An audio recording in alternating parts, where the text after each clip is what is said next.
But what if Canelo shoves you again in this press conference? I'm gonna cry like a baby. Yeah. All right, thank you. The last fighters that you fought, they ain't on my level. And I fought everybody. The last fighters you fought since everybody. In Las Vegas, everything escalated when Terence Crawford clashed with Canelo Alvarez in a punishing bout. That stunned fans. When Crawford shouted, "Watch what I do to you." It wasn't just trash talk, it was a full declaration of war. Emotions were already boiling in the lead up to their September 13th showdown at Allegiant Stadium, with both men being undefeated champions. Their face-off followed a fiery build-up filled with intense exchanges. Fans across the globe were electrified by the rising drama, setting the stage for one of boxing's most awaited fights. I don't want either one of you guys to get hurt.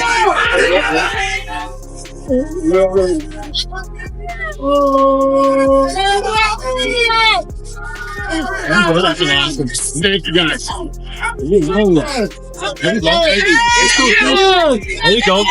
Since Crawford has a wrestling background, MMA fans recognize him instantly and regularly snap photos with him. At the UFC Performance Institute, where he frequently trains, this cross-sport appeal deepens his mystique as he prepares for what many consider the most dangerous and defining challenge of his boxing career. Crawford!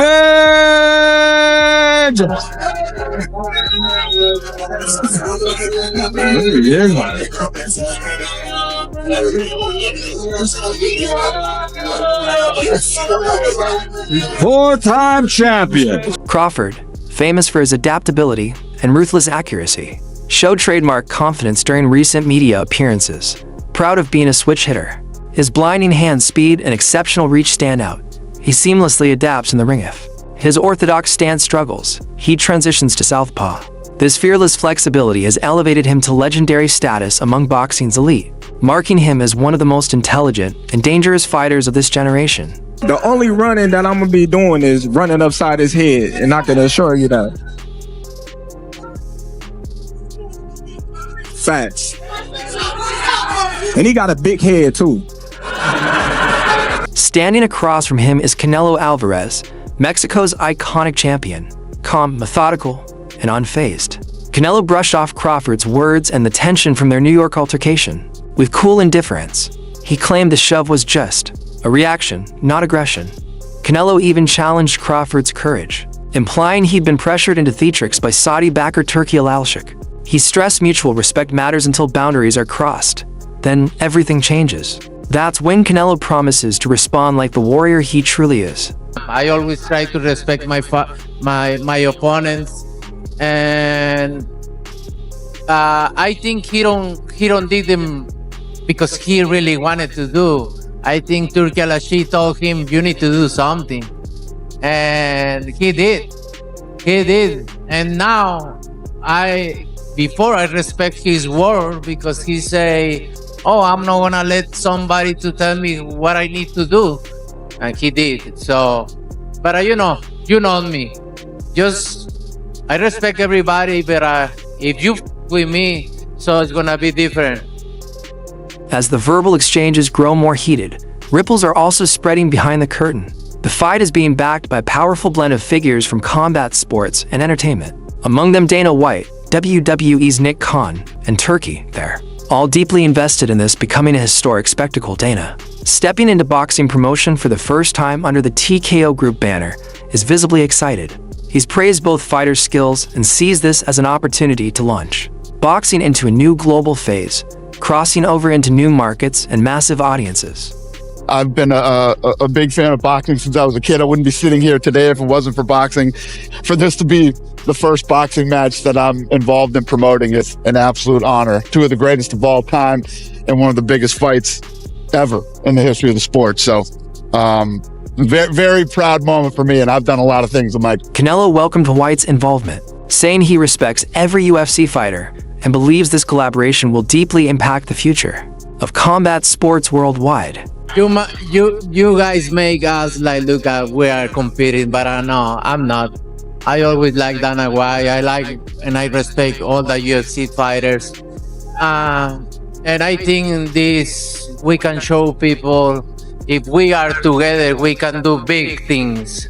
So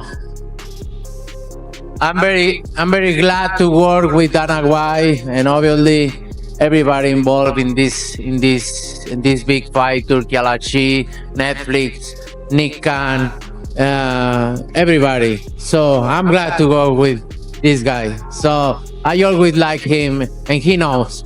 Promoter Eddie Hearn clarified that Turki Alalshik is truly calling the shots, downplaying Dana's role as largely ceremonial. Still, with Dana's influence in America, Hearn sees his participation as smart marketing even if the real decision-making happens elsewhere, beyond Dana's visible public spotlight. But the reality is the promoter of this fight is Turki Alalshik. You know, it doesn't matter when, you know, whenever there's a Riyadh season event or a Ring Magazine event, all the decisions are made from His Excellency. I've been involved, you know, and you actually don't really get much of an opportunity to make any decisions because he makes them all for you. You know, everything down to the design of the promo, to the on-sale ticket dates, to the venue deal. I mean, they're financially bankrolling the event, so they're going to be making all the decisions. I think it's a good look to have Dana doing it. I mean, for Crawford, this bout could solidify his legacy, but it's a serious risk. Analyst Max Kellerman didn't hold back, referencing the 1983 clash between Hagler and Duran. Like Crawford, jumped weight classes to face a dominant champ. Though expected to lose badly, he gave Hagler all he could handle. Hagler barely pulled ahead in the final rounds. The takeaway: battling a naturally bigger, powerful opponent is daunting. It demands not just skill, but deep resolve, and even then, it might permanently shift your career. Kellerman warned that Crawford must be sharper than ever if he wants to survive and win. Sell this fight to a new fan. It's a bigger event than what I'm about to tell you, but it reminds me a lot of Marvin Hagler and Roberto Duran, which is largely forgotten among the four kings fights, as they say, but Duran was a lightweight. He was moving all the way up eventually to middleweight, where he was fighting who would have been, had there been a Ring Magazine championship at the time, but he was the undisputed, he was the man at middleweight, just like Canelo's the man at super middleweight. He's the champ.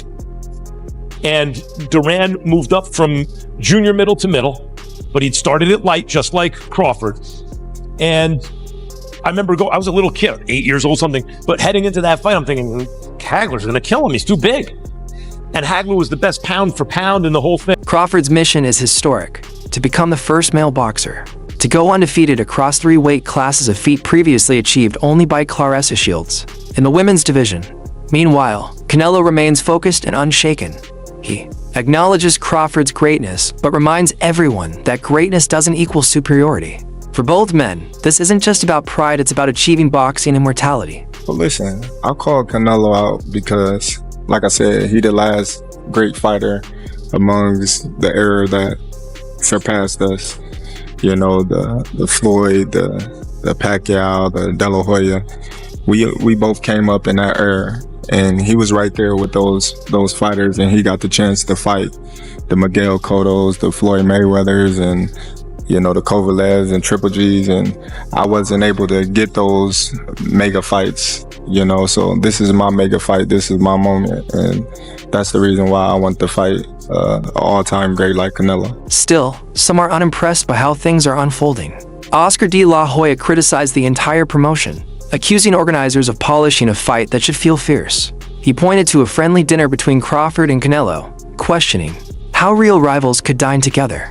De La Hoya compared the situation to legends like Ali and Tyson, arguing boxing thrives on genuine tension, not luxury and overly friendly marketing optics. The ridiculous promotion of Canelo Crawford has given me lots of good ammunition. Get some, baby! Ooh, first, let's take it back to last week when this photo was taken of Canelo and Crawford having dinner together. Like they're best friends. I love you, man. They're buddies, like they were family friends. I mean, can you imagine Muhammad Ali or like Joe Frazier having dinner together? What? Can you imagine Mike Tyson and Mitch Green before a brawl? What? No boxing fan wants to see two fighters having dinner together. We could have a dinner on Wednesday night. We want bad blood. De La Hoya also insulted Dana White, mocking his answers to promotional questions and labeling him a Neanderthal. He even joked that White is like a walking affliction billboard, and said he avoids tough discussions. What bothered De La Hoya most, though, was the lack of animosity. He believes fans connect more with raw rivalries, and that's being sacrificed for shiny, corporate branding and staged harmony. If it's in the evening, that means Dana White will have to choose whether to be present at the UFC Noche in Texas or the Allegiant Stadium in Las Vegas. And when confronted about his plans, Dana White simply chose to be the Neanderthal that he is, dodging the question and calling me a douchebag. I mean, it's ironic coming from the guy who's a walking billboard for affliction. I mean, we can all agree, if you look up the word douchebag, in the dictionary, Dana White's photo pops up. Despite mixed reactions to the promotion, almost all boxing experts agree this will be a thrilling fight. Legendary announcer Michael Buffer predicted more of a technical battle than a slugfest. He believes footwork, angles, and tactics will decide the outcome, not brute strength. Buffer even praised Dana White's business acumen, saying his involvement in the promotion could help bring fresh energy and broader exposure to professional boxing's future. Michael, it's not a big fight unless you're announcing it. Canelo versus Crawford. How do you see that one going? I think it's going to be a close and interesting fight. Right. I think it's going to be a technical fight, not a power fight. Now, what do you think about Dana White promoting it? Do you think he's only proven himself to be one of the greatest promoters in the history of sports? So he's good for a good deal. He's good for boxing. Oh yeah, he'll know what to do. Because some people like De La Hoya have been a little critical of him, but he has the Michael Buffer approval, obviously. For sure. You're the man. Thank you. British cruiserweight champion Vidal Riley offered his own breakdown. He foresees a slow, then strategic start, with the first 3 or 4 rounds serving as feel-out time. Riley expects Crawford to settle in and find his rhythm midway through, especially if he switches stances mid-fight. His unorthodox style, Riley believes, could be the exact factor that catches Canelo off guard when it counts. What fight are you expecting? I'm expecting a quiet 3-4 rounds. As the fight moves into the middle, I'd expect Crawford to find his rhythm. It all depends on what stance Crawford thinks is the one to use against Canelo as well, because we've seen him come out orthodox, have a bit of difficulties, and then just switch southpaw and then start winning the fight. So I wonder how Canelo's going to deal with that change of stance. Someone who is equally as good on both sides. It's not like he can switch a bit. He can say, you know what, orthodox, I'm losing, I'm just going to go southpaw for the rest of the fight. Canelo hasn't had to deal with a conundrum like that in a while. It's a very interesting fight. Will someone get dropped? Yes, someone's getting dropped. At this level, bro, I don't write off anyone's abilities because we know Canelo can drop. Riley pointed out that Canelo hasn't fought anyone recently who can fight equally well. From both stances, Crawford's ability to shift styles mid-fight may be a huge advantage. Riley also isn't dismissing the possibility of knockdowns. He thinks someone might hit the canvas, stressing that fights at this elite level are unpredictable. Canelo has knockout power, especially with liver shots and short uppercuts. But Riley doesn't count Crawford out either. He thinks it's foolish to believe Crawford won't answer back with his own power. He spent a full year adapting to the heavier division, and Riley believes his frame and strength are ready. In the end, Riley backed Crawford to win not by knockout, but by decision, after a strategic and tactical showcase that proves his readiness to be champion. Like, no, genuinely, if you would have said Canelo versus Bob Crawford, you would have never believed it. Especially when one guy's fighting at middleweight, one guy's fighting at light welter. Do you know what I mean? It's like, you didn't expect it to happen, but Crawford looked big though. He's taking the time out to put the weight on, and he's had like a year to prepare for this, so he could also bulk and be ready. So I'm interested to see, really more so, if Canelo can show us flashes of him in the past. If you haven't seen that Canelo in a while, he's had a few touches based on his level, how elite he is. He's had a few touches. This is not a touch with Crawford. Adding extra hype, Turki Alalshik and Dana White revealed performance bonuses will be introduced, marking the first time boxing on this level offers such fight night incentives. Performance bonus that night is going to be over 6 figures. We're still talking about it. So, yeah, it's going to be a big number. Whoever wins the performance bonus of the night that night. They confirmed a major cash prize for a knockout win, giving fighters an extra reason to go for the finish. Turkey, who helped make Riyadh a key fight city, emphasized that novelty matches won't be allowed anymore, only high-level fights. Crawford's last big challenge was Sean Porter, a relentless fighter, and Crawford impressed by stopping him late. But this is a different level. Canelo's been a force at super middleweight, facing names like Kovalev, Golovkin, and Bivol, and dominating at 168 pounds. Now Crawford must show he can absorb the punishment from a bigger man and still execute his strategy.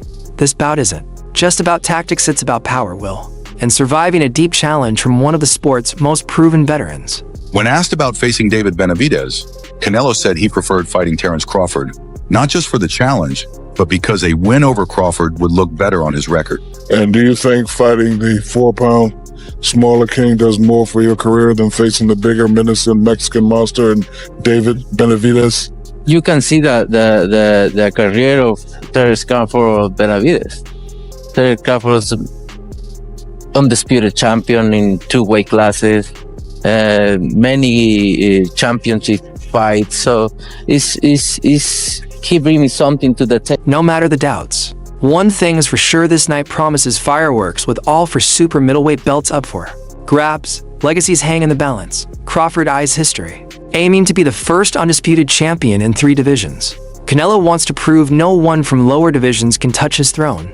Beyond the flashing lights and press theatrics, this is a battle for greatness. Neither man is willing to flinch. The last fighters you faced aren't on my level. One said, "I've been fighting killers since 2000. Meanwhile, Jake Paul versus Chavez Jr. looms June 28th, adding fuel to the boxing buzz. Carl Froch believes this could be a nightmare matchup for Canelo. Despite being the betting favorite, Froch argues Alvarez is vulnerable if Crawford wins. Froch wouldn't see it as a huge upset. Many already believe Crawford has the tools to win. Froch praised Crawford's mental toughness and boxing IQ, but he also highlighted Canelo's unmatched ring experience. That blend of wisdom and physical skill makes this a fascinating contest. In the end, it's more than a match, it's a showdown between 2 mental giants, and neither plans to take a step backward when the bell rings. The last fighters that you fought, they ain't on my level. And I fought everybody. The last fighters you fought since 2002. Mention me one. You Since mention me 2002. one elite fighter. Just one. You. Oh, me. It's gonna be me. I don't care about nobody else. And you will see that. You. So when I beat you, is you gonna be a nobody? When I stump a mud hole in your ass, is you gonna be a nobody? Things everybody else been saying since I moved to 147, I ain't fought nobody. Every last one of them stump a mud hole in their ass, and he gonna be next. Watch. Live, only on DAZN, June 28th. Jake Paul versus Chavez Jr. Buy now at DAZN.com/boxing. Jim Lampley reflected on Canelo's fight against Mayweather, expressing hope that the Mexican star absorbed key lessons. He highlighted Canelo's elite technical skill and career-long consistency. The fact that he's never been knocked out speaks volumes. Lampley believes Canelo presents a genuine threat to Crawford and could very well hand him his first loss if things break his way. Really don't. Although the Brits do want to see it because of the history of Ben Eubanks. So out of all the top fights that potentially could happen that I would want to see, and I think that boxing fans would want to see, especially boxing purists, it's going to be Canelo Alvarez and Terence Crawford. It's got to be all day long. I mean, Terence Crawford is just an unbelievable talent, and we've never seen him beat. So when there's somebody who's unbeaten, you always want to see how they're going to cope with somebody who's potentially got a massive favourite. We saw what happened to Amir Khan when he stepped up from welterweight. He got absolutely ironed out. But that's sometimes what happens if somebody's smaller coming up to a bigger weight division. They get clipped on the chin. They're not used to taking that punch power. And up at light middleweight, when Terence Crawford stepped up to... Absolutely, he's smart. He knows this business as well as anybody. So no, it's not surprising that Canelo learned from Floyd and has employed some of that in the retention of his career. Canelo still knows how to make fireworks when he absolutely has to make fireworks. But at the end of the day, he's a counterpuncher. He's a great defender. He has the most solid punch resistance of anybody in the sport. Nobody's ever knocked him off balance. Nobody's ever really knocked him down. There's only one official knockdown in his career, and it was because he bounced off the ropes when Jose Cotto hit him with a hard shot to the chest.